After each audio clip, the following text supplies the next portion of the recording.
New labor codes are now in place, and if you are an employee in India, full-time, part-time, contract, freelance, gig worker, media, IT, factory, retail, your work life is going to change.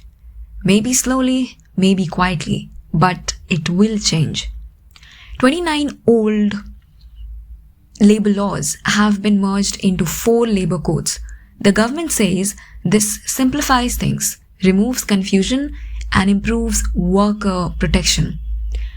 And on paper, a lot of what they are saying sounds good. Minimum wages have been standardized, appointment letters are now mandatory, overtime rules are clearer, social security has been extended to more categories of workers, even gig workers are finally being acknowledged in law. All of this sounds like progress, and in some areas, it genuinely is. But labor laws don't just live on paper. They live in offices, factories, newsrooms, delivery bikes, and small private companies. So the real question is not what the law promises, but how power shifts because of it. Let's start with wages and structure. Under the new codes, basic pay must be at least 50% of your total CTC. Earlier, companies used allowances and variable components to keep basic low. Now that door is largely closed. What does this change? Higher basic pay means higher PF and higher gratuity contributions. That improves long-term security. Retirement savings grow. That part is clearly positive. But there's another side. Unless companies increase your total CTC, your monthly take-home salary goes down. The money hasn't disappeared. It's just locked away for later. That's good if you're stable. It's harder if you're living month to month. The law helps, but it also assumes employers will absorb the cost. Many won't. They'll restructure instead. Now look at working hours. The 8-hour day and 48-hour week remain. That hasn't changed. But states can now allow flexible arrangements like 4 longer working days and 3 days off. Flexibility now sounds modern.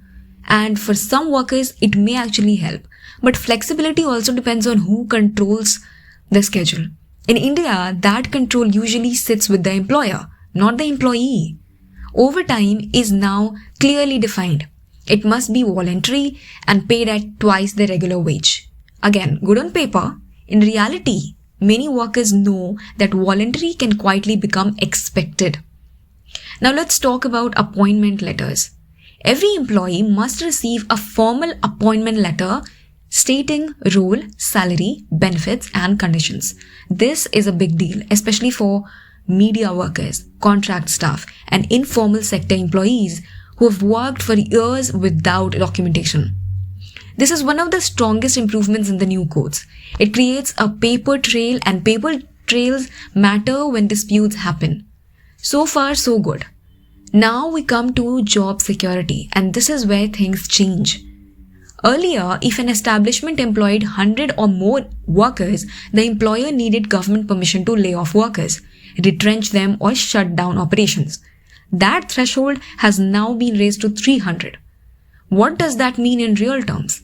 It means that if you work in a company with 50, 100, 150, even 250 employees, which covers a huge majority of Indian work that is permanent in nature, can be converted into fixed-term contracts. The employer can hire you full-time with benefits, but only for a fixed period. When the contract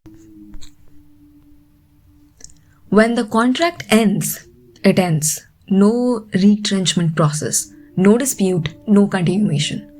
This changes the balance of power at the workplace. You may still be an employee, but you are more replaceable, more cautious, less likely to push back. Now let's talk about strikes.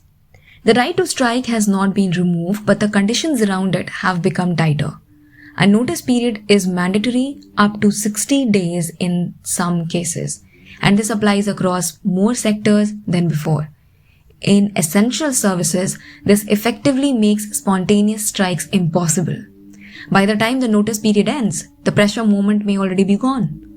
Again, the right exists, but the ability to use it meaningfully is reduced. Now look at social security and gig workers. For the first time, gig workers, delivery partners, drivers, platform workers are recognized in law. There are provisions for social security, insurance, and welfare schemes. This is long overdue and it matters. But the law does not clearly define who pays how much and how enforceable these contributions will be. In practice, companies may pass these costs to consumers through higher charges, while workers remain dependent on schemes that are slow or limited. Recognition is a start, it's not the same as protection. There's also a change in thresholds. Earlier, establishments with 20 or more workers had to register and provide certain benefits. In many cases, this threshold has been raised to 40. That means workers in smaller units, which again is a large part of India's workforce, remain outside many protections. So what does all this add up to? The new labor codes do bring clarity, consolidation, and some genuine improvements, especially around documentation, minimum wages, and formal recognition. But they also tilt the system towards flexibility for employers at the cost of security for workers. If you're skilled, mobile, and in demand, you may benefit. If you're replaceable, collective, or dependent on stability, the risks are higher. So when you hear that these laws are entirely pro-worker or entirely anti-worker, both are oversimplifications. The truth sits in between. These laws make employment more formal but also more fragile, more documented but less secure, more uniform but less protective in moments of crisis. And that's why every employee needs to understand them, not emotionally, not politically, but practically. Because the law has changed and whether it helps you or hurts you will depend on where you stand in the system.